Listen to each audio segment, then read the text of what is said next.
Hi, Nana Watch fans. I'm your friendly neighborhood Jula Loman Joseph. This is the Real Time Show, coming live from the Glass Igloo in front of Villa Saracen at Time to Watches 2025 in Geneva. I'm actually very happy to have you here in the Igloo, Jean-Sébastien, because this company is 115 years old. Yes. And I think, like me, there are more people that should learn about the brand because I do not know much about you guys. Yeah. I know that you're one of the few that still makes a lot of pocket watches. Yeah. It's a real. But I kind of want to do a deep dive Mhm. in this short episode about you. Yeah. So what do you tell people that have never heard about Aerowatch? Actually, Aerowatch is an old brand which was founded in 1910 in La Chaux-de-Fonds. It was in the hand of the family Gutmann at that time. 1910, this is a year which was very popular with aeronautics. It was like a revolution. Every week, every month, you had new flying time record, altitude record, and people were fascinated by aeronautics. And the family Gutmann decided to create the brand and to give that name to the brand Aerowatch because of that. And during almost 90 years, Aerowatch was producing pocket watches without any interruption. It changed, the family-owned change in 1942. It was taken over by the family Crevoisier in Neuchâtel. And during 59 years, up to 2001, it was in the end from the family Crevoisier. The family Crevoisier established a network only with pocket watches, distribution network in 15 countries. But at that time, the pocket watches were very popular. And they continue to sell only pocket watches. Mr. Crevoisier's son, George, took over the company in 1959, and he continued until 2001. In 2001, nobody of his children wanted to care about the brand, and he was looking for a new family-owned company, if possible, to continue the production of the pocket watches. And my father knew Mr. Crevoisier and took over the company in 2001. And that's from that point, my father continued to deal only with pocket watches during almost 3 years. And pocket watches are niche product. And the market is changing a lot. And he decided to continue, but he asked my father, my brother and myself if we wanted to join to the company to create something new. And we started actually with wristwatches only in 2004, 2005. That's actually a crazy, crazy story. Because if we go quickly back in time, pocket watches are in 19th century, 1870, 80, when people slowly started industrializing, had a bit of money. Yeah. A lot in America as well. First wristwatches were ladies, then obviously military. Yeah. And 50s, we could say it really came into schwung after the Second World War, into civilians. And that means a direct correlation with the demise of pocket watches. Yeah. So it's amazing that you guys say that in the 21st century, you saw a demise in the purchasing of pocket watches. So who bought all these watches from the 1950s to 2005? Pocket watches were popular in America, as you said. And Aerowatch, I cannot, I didn't experience myself, but what I heard about Mr. Crevoisier's stories, they were producing really nice pocket watches for big companies. For example, they get orders from Bank of Manila in the Philippines, from different big companies like Ford's, like Airbus. It was a big business also for the corporate business, because people like to offer pocket watches as a gift to the trustful workers, And this business disappeared more or less, but we decided to continue to to produce a small range of pocket watches. We have about still 60 references, and this is a part of our heritage. But and when you want to make something, you need always to respect your heritage. I think it's very important. I find this uber cool. Can you speak about how many pieces you guys produce and sell? Yes, actually, you mean now we decided also with my brother. My brother is watch constructor. I am also a watchmaker. Now more involved in sales and marketing, but we decided to create a new pocket watch, which is more modern than the one we know from the before. And we create something with different shape in satin matte finish with sapphire crystal. This is also a pocket watch which is waterproof with a very special pattern on the dial. These are some needle from the fir tree from our region. From where we comes from in Seigneur-Légier in the Jura mountain, and we decided to make a modern pocket watches, and even by the decoration of the movement, we made a sandblasted movement with blue screws. It's a little bit an industrial design, but which is totally fitting to the style of the pocket watch. I'll get back to my original question to continue on the segue of I have this actual watch in my hands. It's with an Unitas movement. Yeah. Where we see Unitas in big wristwatches, yes. but they're meant to be in pocket watches.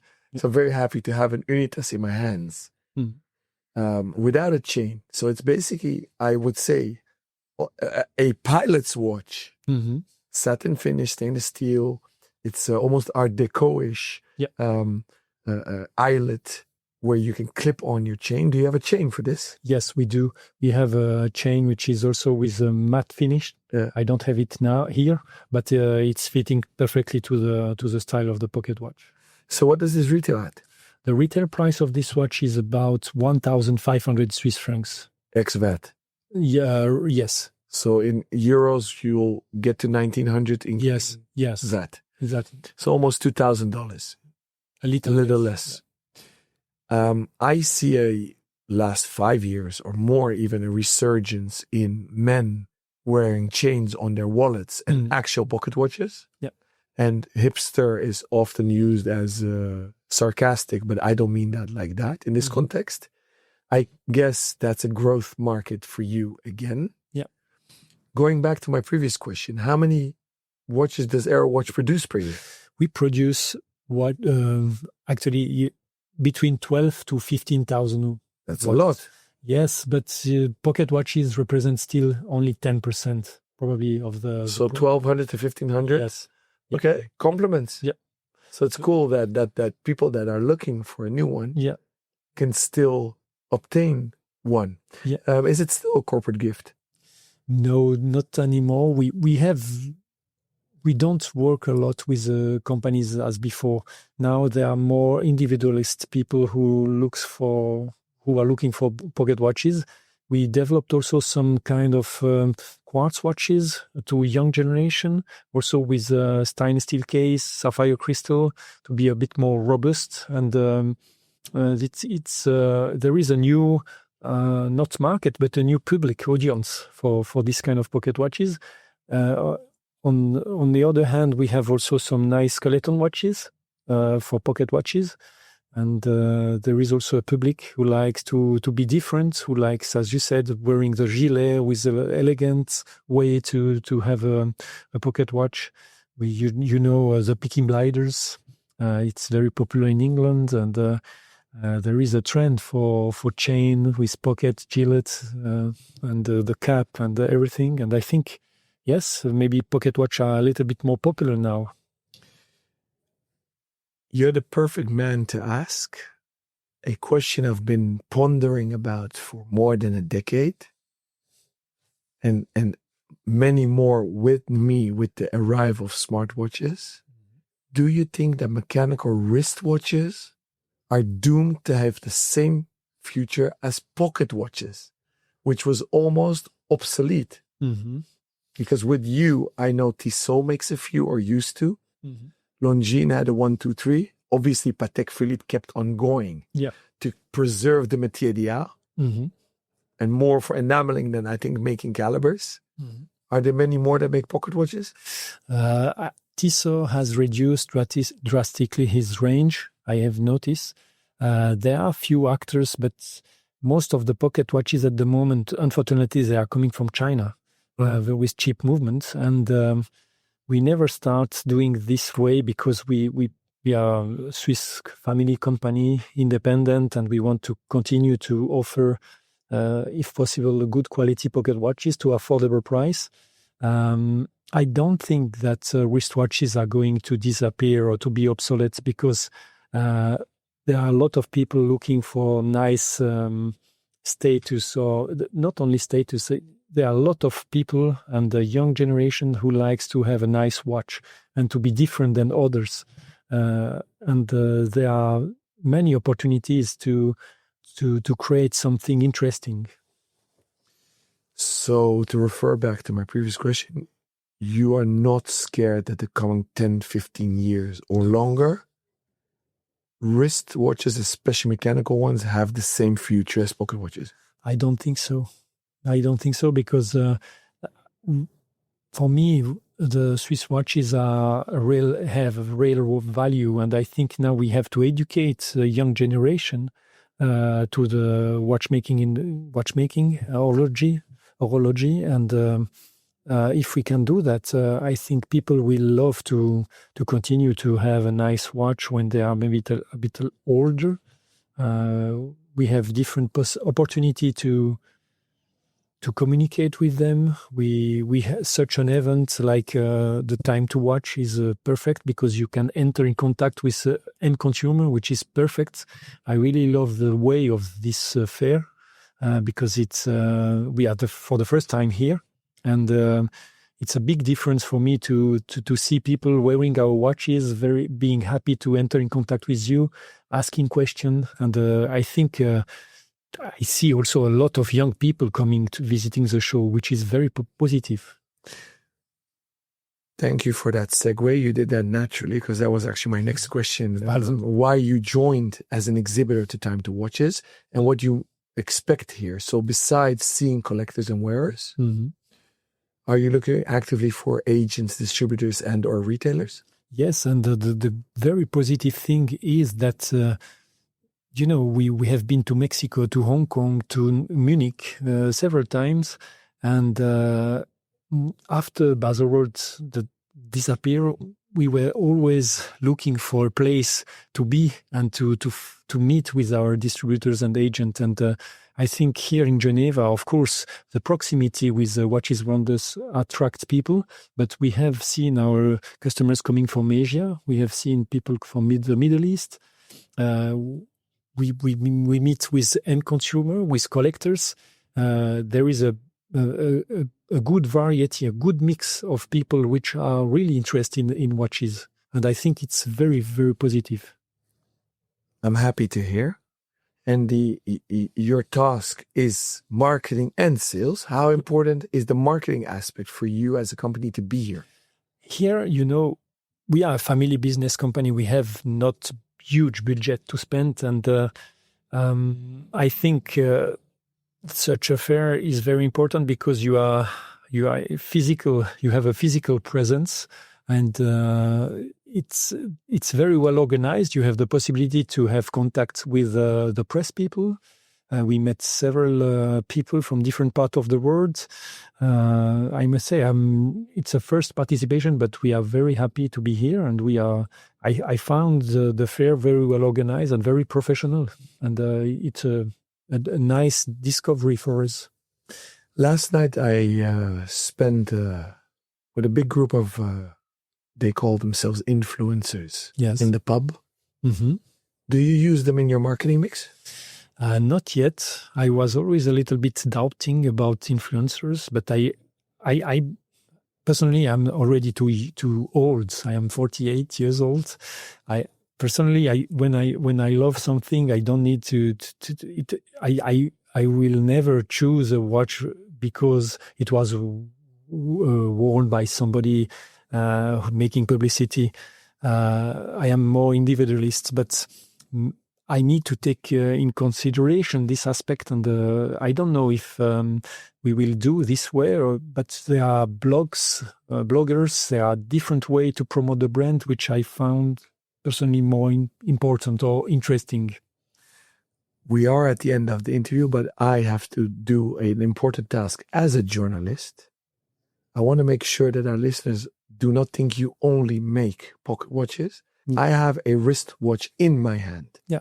A regulator. Yes, true. So let's briefly touch upon the wristwatches. Mm-hmm. How big is the collection? What price range do you do? And what is special to Aerowatch wristwatches? Yeah. Actually, as I said, when we took over the company in 2001, there were no wristwatches collection, and we decided to create one, and this is exactly the one you have in your hand. This is a collection 1942, inspired by the first pocket watches which were worn as a wristwatch. And this model has this is actually our iconic model with lugs which are sold on the case, big crown, onion crown, and we started 21 years ago with this first collection of wristwatches, only mechanical. And then we develop the ranges. We create also some skeleton collections, which are also not well known, but very successful. And this, coming back to this product, this is a regulator, automatic. This is a Celita movement inside. Well decorated. It is a small limited edition. We wanted to test the market last year with the first edition. It was very successful, and we decided to make something classic, timeless, with elegance, but also with some aesthetic aspects. And there is a very nice dial with a brushed black dial and with some counters in silver. And you have a good contrast to read the time.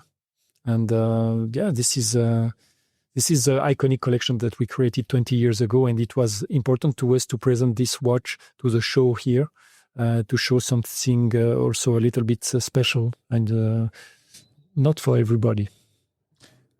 Thank you. And this is the reason I come to fairs, like Time to Watches.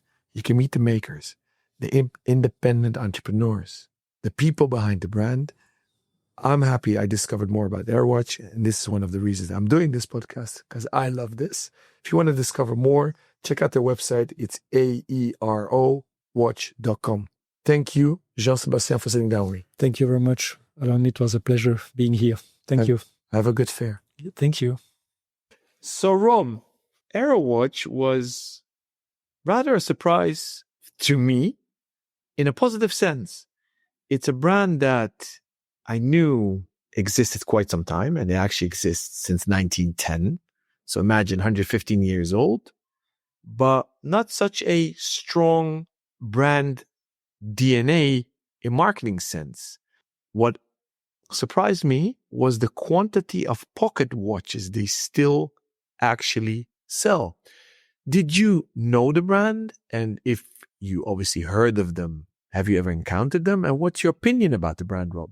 No, I didn't know the brands. I'd never heard of them, and I'm forming my opinions on the fly now because this is the first time I've ever had the chance to discuss the brand. I mean, I opened up the website after I heard you'd spoken to them, and I thought, oh, instantly it's going to be skeletonized Unitas movements, either 6497 or 6498. And for that reason, maybe it's not so much of a surprise that they still persist with pocket watches, because that is a movement that works, well, some would say better in a pocket watch than it does in a wristwatch, even though there are many basic wristwatches that use it. So it's a good way to component share, of course, able to offer different options, different cases, different formats of watch without having to change the movement. And as far as I can see, the movements are exactly the same. Some are maybe 6497, some are maybe 6498s. I haven't poured through the entire collection. When I look at the quartz offerings, I see some stuff that reminds me of Blancpain Aqualong, and I see things that remind me of Longines. I'm not sure what the word of the collection is, but it's Longines' take on the tank, as it were, Dolce Vita, or maybe something like that, I think, if I pull that one out of the back of my brain. So there's a lot of derivation in these designs. There's some Frank Muller-esque gear going on here. And while you are chatting, I'm looking at their website. And as a retailer, I'm always curious what retailers carry them. And it's super surprising that they have more than 24 retailers in the Netherlands. And I never knew they had doors in the Netherlands. But all of the UK doesn't have one dot or pin in them. Spain only has one. Switzerland is almost black with pins of retailers that sell them. So it seems like this is a sleeper brand that is very much about ROI. They are self-sustaining because I don't think they do a lot of marketing. No, they can't really, considering that neither of us with over 50 years shared experience in the industry have never encountered them before, especially if there's 24 points of sale or thereabouts in the Netherlands of all places and you've not run into them as a retailer. Yeah, maybe there's some extra business to be had there with a little bit more investment on the marketing side of things. You know, I've got a funny comparison here to pull out of my bag of tricks. And it's really weird. It may not be aesthetically congruous. It's just a vibe I get from this brand. It reminds me of two brands that I worked with in the past in my early journalistic career, way back in, say, 2015, I guess it must have been. One brand was a German brand called Elise, and another brand was, I believe, Belgian called Radion.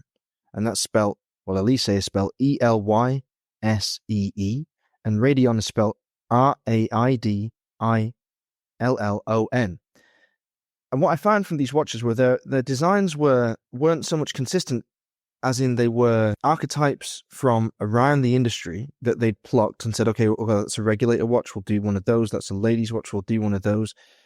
And they'd put their own twist on it, and they'd done it very, very well at a very good price. Now, there's no brand behind, certainly Elise. Radion did go through a little bit of a period where it had a bit of pump from the major blogs. I think they did chuck quite a bit of money into investment. And since then, they have tried to be a bit more experimental with case shapes, and they've got this very asymmetric case called the Curve, and they've got a PRX-esque F77-esque GTA model, which is quite cool. But these are odd brands that exist on the fringes of not the mainstream and not the indies. They're somewhere between the two. They're like this weird gray area. Like, they obviously make money. They are obviously like decent volume brands because the prices for what's in the watches is relatively reasonable. But it's just odd that they're able to do that without shoving marketing down your throat. I would think that a brand like this would only succeed with marketing. But you said to me off air that because they have this partnership with Bayer, right, in Zurich, in Switzerland, that they are one of the more popular tourist purchasers in Switzerland. What I've heard is that if you want a souvenir from Switzerland, well, often watches are sold besides Swiss pocket watches and maybe cow stuff and cowbells and all that kind of stuff. The to-go brand, apparently for decades on end, is Aerowatch. And if it's not a pocket watch, then people will buy a dress watch or, and I assume before Mondaine watch, the Swiss railway clock watch became popular, which is obviously also a souvenir type, and swatches are, that they sold buckets and bucket loads of them. And while you're chatting, I keep on browsing on their worldwide map of retailers. So the whole of US has only 2 points of sale. And for those that have been listening to all the Time and Tide, or not Time and Tide, sorry, Time to Watches episodes that we've done, every single brand said that the US is their number one market. So imagine what potential Aerowatch has, because it seems that both in the emerging markets, which are the BRIC, the BRIC countries, and the North America countries, that they don't have exposure there yet. So this is really, really a sleeper brand that has a huge potential. It's quite interesting, actually. It is interesting because, to me, no offense to Aerowatch, it's interesting that they are in existence. It's interesting that they're doing enough to create separation from brands around them to command prices of $2,500, $3,000 in some cases. It's interesting to me. I can see why the US is the major market for most creative independents. I can see why it's the biggest market for established mainstream brands as well.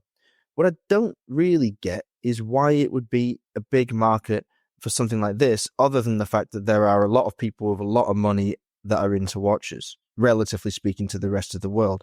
But what is Aerowatch doing that nobody else is doing well? Did they have an answer for you? I mean, I'm looking at a watch here for €3,180. It's a Chrono Pilot Auto. It's an absolute, like, one-for-one almost copy of an IWC Big Pilot.